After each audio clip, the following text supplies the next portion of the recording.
Logansport's new Ivy Tech campus was dedicated Friday.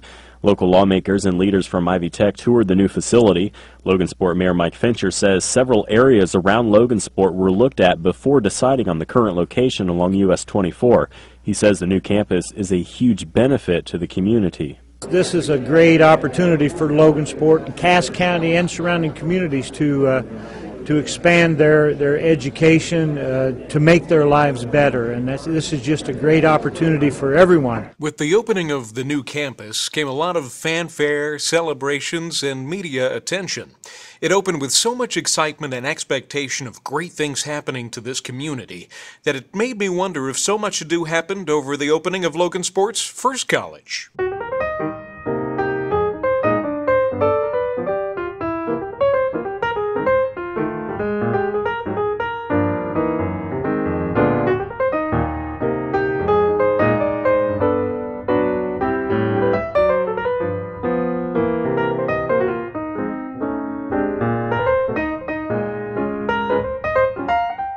It was January 2nd, 1872. I can only imagine local dignitaries gathered around the mayor of that time on the steps of a beautiful front entry, scissors in hand, on the ready to cut the ribbon to signify the grand opening of progress.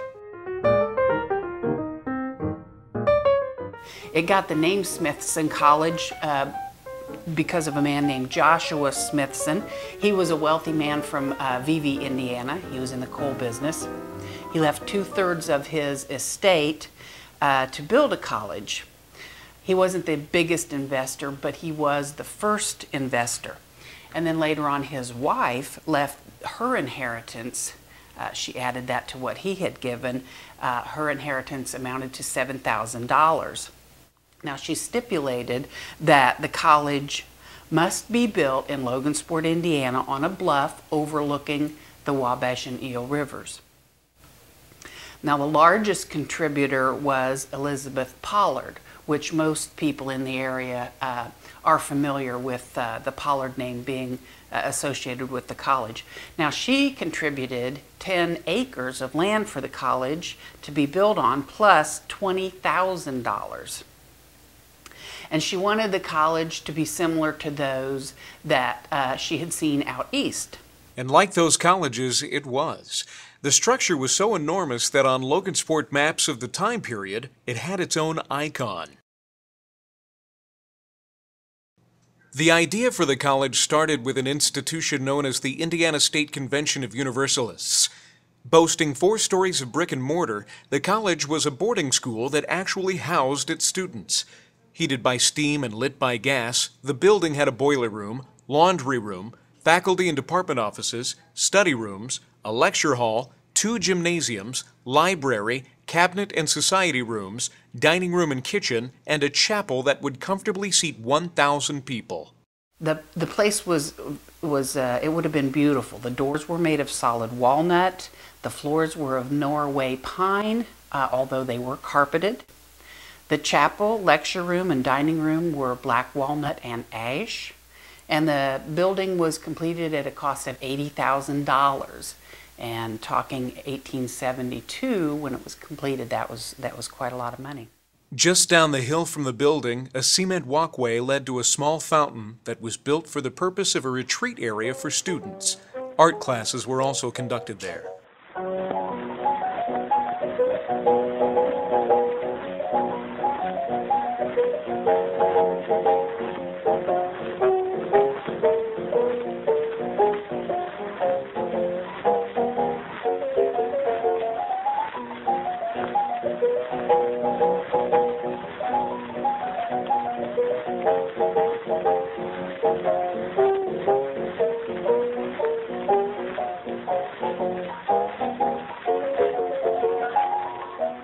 The first president, he was a teacher and administrator from a New York college, and his name was Paul Raymond Kendall. Paul Raymond Kendall was a man of great vision, and under his guidance, it seemed the college was off to a good start. Unfortunately, after just 7 years of operation, the college had to shut down due to financial difficulties. By 1883, American Normal College leased the building. and the enrollment was small, and again, they ran into financial troubles, and there were a lot of disagreements among the managers. For the next 7 years, the behemoth building cast a lonely shadow over the town of Logansport. How sad it must have been to look up from the valley at this amazing piece of architecture and broken dream. With 2 attempts and 2 failures under its belt, the doors to the college would open yet again in 1895. Professor George Michaels, who was actually a Cass County native, but he had been teaching at a college in Ohio, he comes to town and he names it Michaels Business College. October 6, 1896. A year after Michaels awoke the sleeping giant, an unnamed female student was curling her hair. The iron was heated by placing the ends in a cylindrical lamp. It must have been a nice breezy fall evening. The windows were open and lace curtains were blowing in the breeze. The iron was unattended and caught the curtains on fire. And it must have smoldered for quite a while, because it was sometime later that the janitor, maintenance man, if you will, discovered the fire. Tragically, the cost to rebuild was more than any one person or organization was willing to take on. After the college burned down, when people would discuss goings-on in the area, the common phrase became, was that before the fire or after the fire? With the bricks that remained after the fire, 2 homes were built, very similar in likeness. The house that sits on the property where the college once stood was built by the Medlin family in 1900. In 1948, it was purchased by the Eckerts. Dr. Eckert has since passed away, but his wife Lee still resides in the house. To this day, we occasionally, in digging, because I plant a lot, we find little scrapes of pieces of dishes and a pendulum of a clock, metal. And my husband found it digging out there, and he said, "You'll never guess what I found." But just little fragments of plates, and they were just fragments. Didn't find whole saucers and things, but fragments that he'd be digging. He said, "Boy, this is hard to dig." And I said, what are you running into?" And he reached down and said, "I don't know what this is." I said, "It's a piece of a saucer." So, old pieces. I wish we could have found enough to glue together, that kind of thing, but of course we didn't. Just fragments, and we'd find other fragments and pieces of, we found a little piece of leather, other things that he didn't save and didn't show me, just fragments of things. She used to have a basket shop in their barn, which also happens to be the only standing building left of the college, the carriage house. And of course that makes sense, because they always built the housing for the horses first, and cows and whatever. That was the first thing they built. Then they built the dwellings. So there it was a large building. It brought in people. So it had a lot of pull.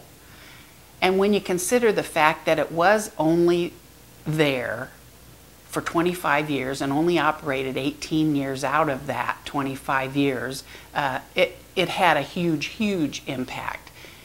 And it's still talked about today.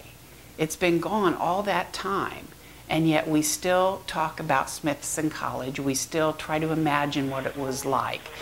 Because of the fact that the structure was such a huge landmark, it brought in faculty and students alike from all over the United States.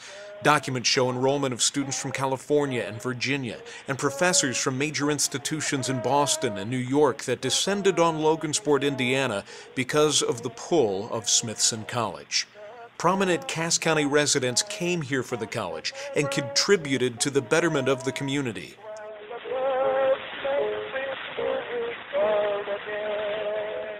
Where would this community be now if not for the negligent placement of a simple curling iron? Would Logansport be a college town, thriving with students from all over the world, benefiting the commerce of local business, contributing to the prosperity of the town? These are questions we still ask today as we ponder the impact of Smithson College.